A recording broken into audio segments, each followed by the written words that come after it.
Today on Face the Nation, we revive a CBS News tradition, the Holiday Roundtable. CBS News correspondent Walter Cronkite. Well, this indeed will be a correspondence report. When I was coming up, my favorite thing in the holiday season was when CBS News would bring together its top correspondents to talk about the news. Trouble was, by the time I became senior enough to participate, the roundtables had gone away. Today, we remedy that as we bring together Chief White House Correspondent Chip Reid, our point man on terrorism, Bob Orr, Congressional Correspondent Nancy Cordes, National Security Correspondent David Martin, and our Chief Legal Correspondent Jan Crawford to talk about the new terrorist threat, President Obama's first year, the future of health care legislation, and the nation's economy. I'll have some final thoughts as usual, but first, the correspondent's take on Face the Nation.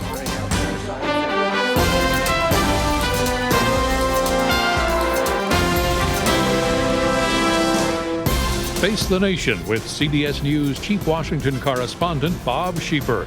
And now from Washington, Bob Schieffer. And good morning again. All things are as they were then, except we no longer allow smoking in the studio. Chip Reid is with the president out in Hawaii. The rest of our correspondents are around the table with us here in the studio. We want to say especially a welcome to Jan Crawford, who you saw a lot of on Face the Nation back when she was the legal correspondent for the Chicago Tribune.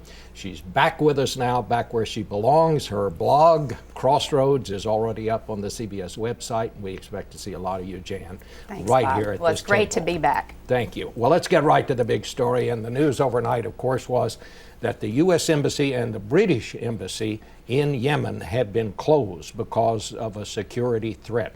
David Martin, what have you been able to find out about this? Usually when you close an embassy, it's because there's been chatter on the internet and on cell phones about some sort of vague attack against Western interests. That's different from what almost happened on Christmas Day in Yemen. There was a specific plot to attack the American embassy on Christmas Day, and the U.S. preempted that attack with an airstrike of its own. It launched jets off a carrier and cruise missiles from ships offshore, and it hit 2 training camps in Yemen. And General David Petraeus has said that they intercepted 4 suicide bombers who were on their way to the capital. And they also killed some senior al-Qaeda in Yemen operators. So when you look at that, and you remember what else happened on Christmas Day, namely the near miss on the bombing of the airliner inbound to Detroit, al-Qaeda in Yemen really was planning a Christmas surprise. So what you're telling us here is these were U.S. aircraft flying off a U.S. carrier that carried out this strike. We heard about that there had been some strikes, but the credit seemed to be going to the Yemenis. This was a U.S. operation. It was. The Yemenis gave the green light. It was done with their permission, but this was an American strike conducted with American intelligence and designed to preempt an attack against an American target. But apparently, Bob Orr, they still think the threat is out there because today both the British Embassy and the American Embassy in Yemen have been closed. What about this guy that was caught on this attempt on the U.S. airliner? He's been talking a lot since they took him into captivity. After he was arrested, we're talking about Umar Farouk Abdul Muttalib, the man on Northwest Flight 253. After he was arrested, he almost immediately gave up everything to the FBI. In fact, he was so cooperative that one investigator said it was almost like he was bragging, and there was some fear that maybe he was spreading disinformation. Turns out so far that the story he has told has checked out every step of the way. He said he went to Yemen, check. He said he got explosives there. Said he trained with al-Qaeda in the Arabian Peninsula there. He told us one thing that's very haunting, or he told investigators, Bob, and that is that when he was training in Yemen, he trained with a number of other people. He didn't know how many. He called them his brothers. He said, though, we were segregated, and he felt that was because he wasn't supposed to know too much about what other people were up to. If you take that information at face value, you have to assume there may be something else out there. Chip Reid, I take it the president was briefed. We began every news cycle getting word that the president's been briefed. What else is going on out there? Well, they're talking a lot about what's going to happen when the president gets back to Washington. And I think what you're going to see beginning on Tuesday, when the president has this meeting in the Situation Room with the heads of all the various agencies related to Homeland Security, is kind of another version of the Afghanistan review. It's going to be very methodical. It's going to be very comprehensive, government-wide, and the president's going to sit down at that table and go around the room and find out all the things that are wrong with the system now. They're not just going to focus on what happened here. They're going to update the entire system. It's going to be very Obama-esque, very cerebral, very intensive, and I'm sure he will be criticized again for being kind of Spock-like rather than emotional, very logical in his response to this, but the White House just doesn't seem to care. They believe that the thing to do is to look at the system with very hard eyes and try to fix it. And as far as any kind of head roll afterwards, is there going to be personal accountability here? They say first you fix the system, then you focus on who's to blame. Jan Crawford, some of the people involved in this plot were alumni of Guantanamo and the prison there. They were, this particular person released during the Bush administration. Is this going to cause us, the administration, to rethink what we do about Guantanamo? Well, Bob, it certainly is going to complicate whatever happens at Guantanamo. I don't think the administration, and certainly we're getting no signals that they're going to rethink the decision to close Guantanamo. Remember, that was a major campaign issue that Obama ran on, and with great fanfare after he was sworn in, he declared it would be closed within 1 year. Now, that year is coming up, January 22nd. Guantanamo is not going to be closed within a year of Obama's executive order that take place. So that's going to take some time, and the question is what's going to happen with these guys down at Guantanamo. There's about 198 right now down there. I think 90 or so of them are Yemenis. I think the last train to Yemen has left the station. So where are we going to go? Obviously, Obama's identified a prison in Thompson, Illinois, but there's no money for that. Democrats turned down a request for about $150 million to get that prison for those Guantanamo detainees. That's going to be a major issue coming in the spring, how they're going to get that prison for those detainees and bring them here. Moderate Democrats are very skeptical. So you're convinced that they are not going to close this. Have they admitted that to themselves, that they can't close it by the deadline? President Obama has acknowledged that it's very difficult, practically speaking. They've had some problems with where they're going to put these people. They've had to do an individual review of all these detainees. They've had some pushback here in Congress.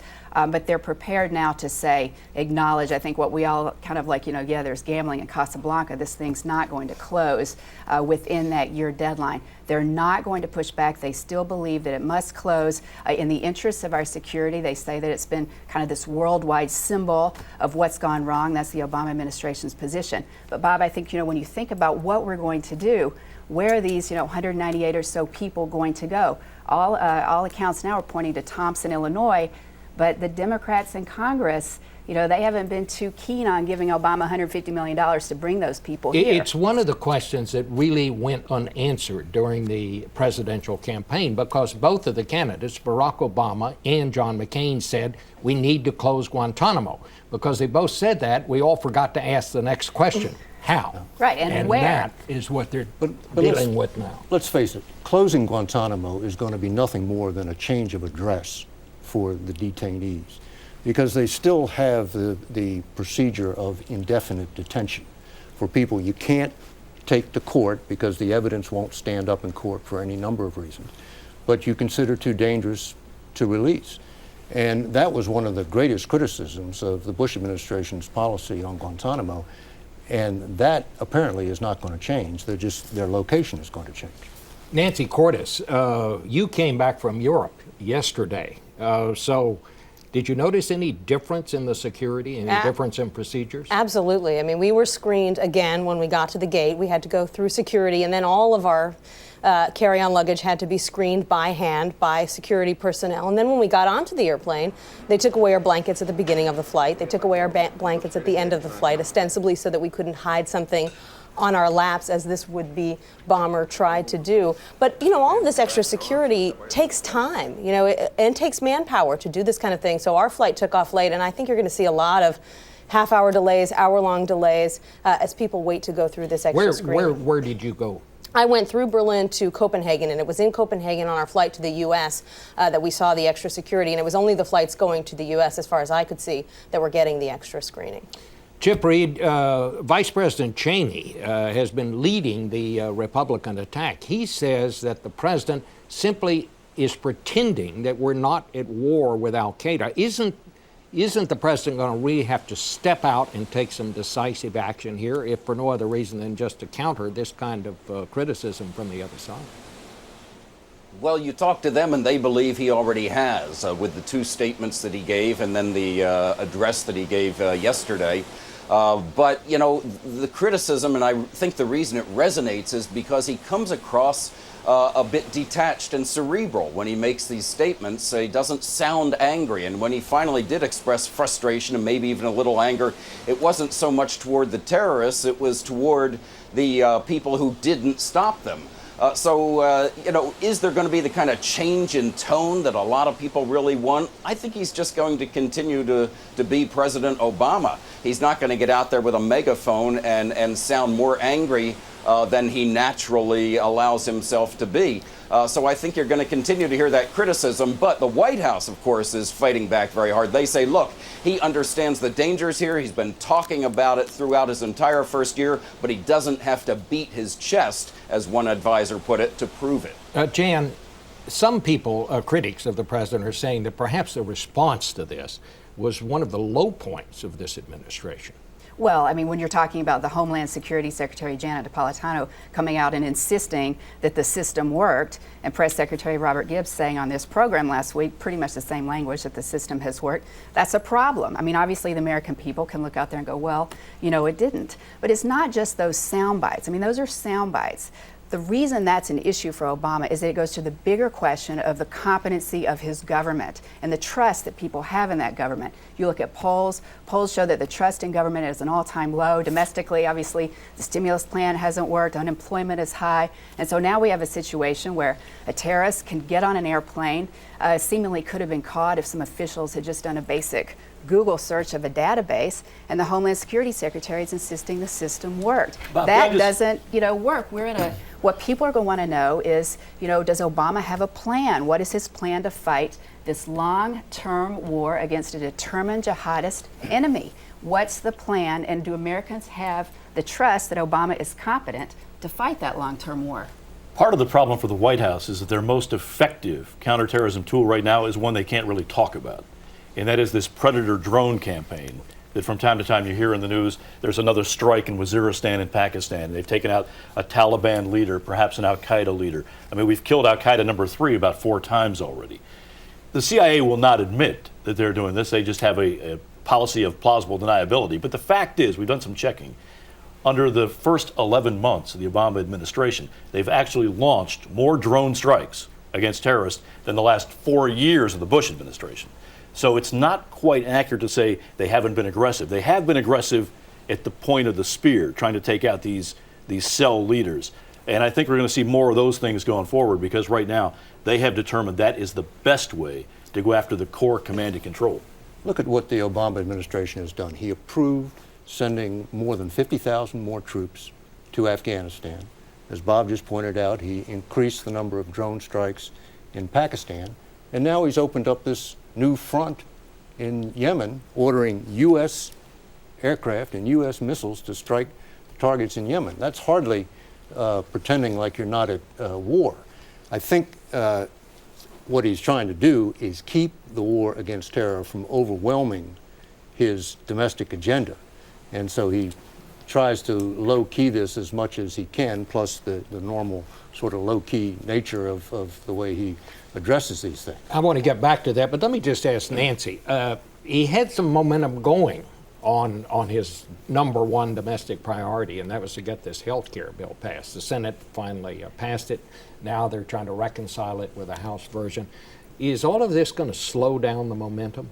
Well, the Democrats can't afford to let the momentum slow down. They need to get a win on health care, and they need to get it quickly because, after all, now we're in 2010, and it's an election year, and they need to have something to run on. So they're going to keep moving full steam ahead on health care, and all of these issues on terrorism, on Afghanistan, are just going to add to what's already on their plate. You're already seeing the Senate Intelligence Committee saying that they're going to hold hearings on the Yemeni issue, on the terrorism issue, the day after they get back from recess, and the House is going to be doing the same thing. Well, the administration plan was to get the health care bill signed before the president makes his State of the Union in probably the first part of February. Are they going to make that deadline? That looks very grim. I mean, after all, the Senate doesn't even get back until January 20th. And so that means that they would have, about 2 weeks to reconcile all these differences on how you pay for health care and on abortion and on the public option with the House, work out all those differences, and then hold a series of votes before the State of the Union. Congress doesn't work that fast, even in the best of times. I'm, for one, not convinced that it's going to pass. It probably will in the end, but I still think it's not a done deal. We're going to be back with more of our Correspondents' Roundtable in just a minute.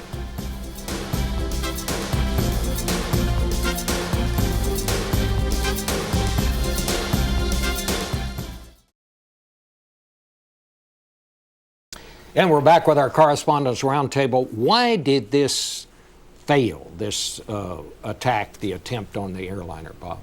Well, first of all, the man shouldn't have been on the plane with the bomb in the first place. And that happened because there was a security failure, which has now been widely acknowledged, and an intelligence failure. Again, the government did not connect the dots. But the reason the device failed is, according to people I've talked to, is that it didn't reach a high enough temperature. He had enough material, enough PETN, it's an element in common plastic explosives, to blow the plane out of the sky. It could have been a very, very bad ending. The chemical that was injected into that did not trigger the right kind of chemical reaction to cause an explosion. But I think the government has to go back and look at two channels here. How was it that the intelligence was so poor and so badly shared and collated? And then, what about screening? You know, there was equipment in the airport in Amsterdam that could have theoretically detected this device, but it wasn't used because of privacy concerns. It's just amazing to me that questions about privacy and your rights would trump security, and that's a real debate going forward. Let me ask you, Jan, one of the things that we're going to be talking a lot about this year is this supposed trial that's supposed to take place now, the Justice Department says, in New York on the 9/11 guy. Is that going to happen? Well, that's going to be playing out really possibly as soon as the end of February and early March. The Obama administration is going to have to notify Congress within 45 days of when they're going to bring the 9/11 mastermind, self-confessed Khalid Sheikh Mohammed, to New York City with 4 other top-ranking al-Qaeda terrorists for their trial, to stand trial in a regular criminal court.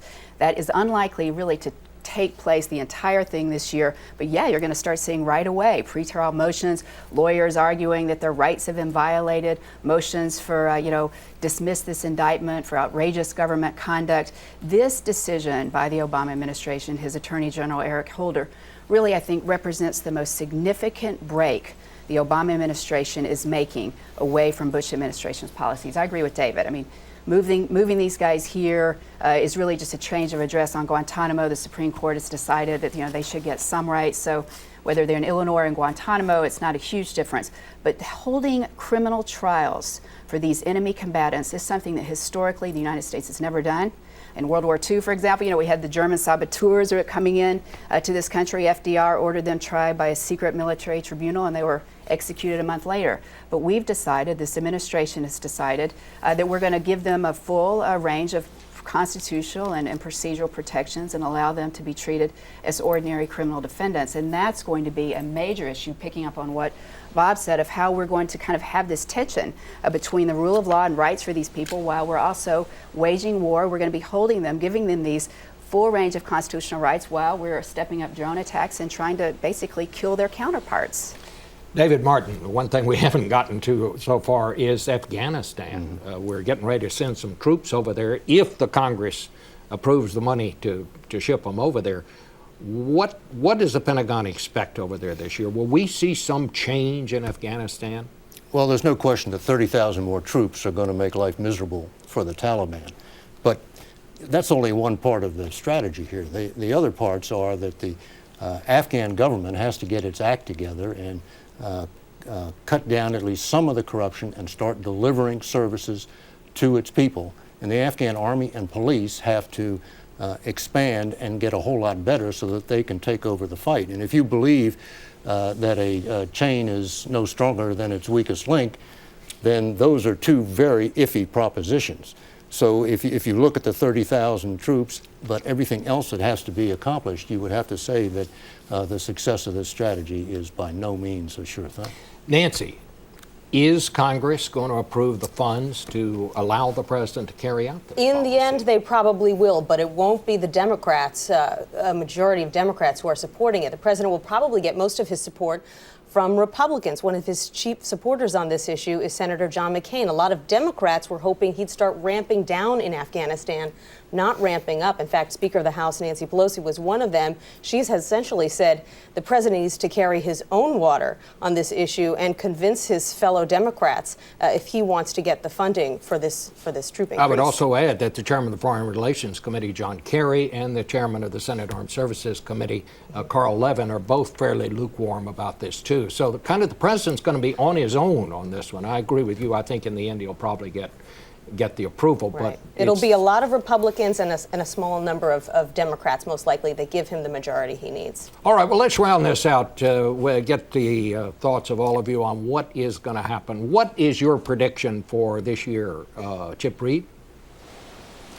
Well, Bob, health care reform, I think it probably will be passed and signed into law. And once that happens, I think it's going to create a bit of a void in Washington. And the White House has hoped all along that that void would be filled with jobs, jobs, jobs, and making progress on the economy. But I tell you, I don't see how you can take all the oxygen out of the room with summits on jobs at the White House and town halls on jobs. I mean, there's only so much the government can do. Something's got to fill that void, and I think it's going to be national security. I think it's going to be Yemen. I think it's going to be progress in Afghanistan. And I think in 2010, President Obama is going to be defined as a war president much more so than in the previous year. Nancy.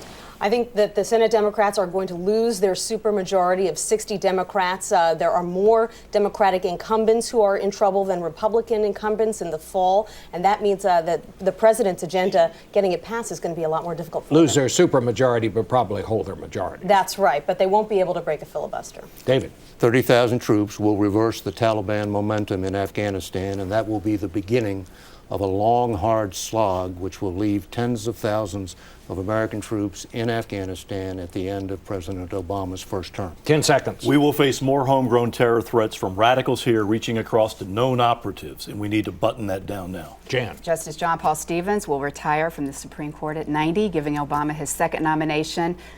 Solicitor General Elena Kagan will be the nominee to replace him. And I'm not saying the order of importance, but the University of Alabama will win the national championship on Thursday. Roll Tide, because we're not playing the Horned Frogs. May I just add that I would predict that the Associated Press Coach of the Year, Gary Patterson, will lead the TCU Horned Frogs to victory tomorrow in the Fiesta Bowl over a very good Boise State team. Back with some final thoughts in a minute.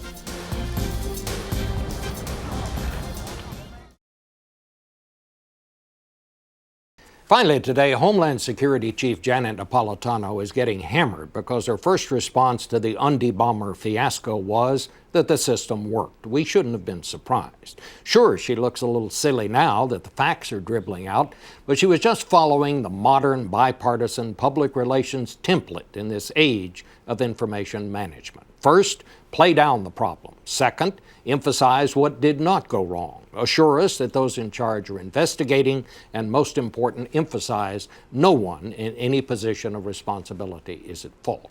It's not lying, but it's not exactly the whole truth, certainly not the whole story. All she left out was that part about asking us to respect the privacy of those involved. Oh, I'm sorry, I got the government spin mixed up with the Tiger spin. Here is the difference. Tiger can hire as many people as he wants to make his excuses. It may do him no good, but it's his money to spend as he wishes. When government officials insult us with spin, they're doing it on our dime, which is supposed to be used to operate the government, not to hold news conferences to tell us what a fine job people on the public payroll are doing. As we learned during Katrina, self-serving spin at the first sign of crisis does not help the situation, it makes it worse, because it makes it harder to believe anything the government says. Real security is built on trust in government. That requires truth, which should be the beginning of government presentations, not the fallback position. Back in a minute.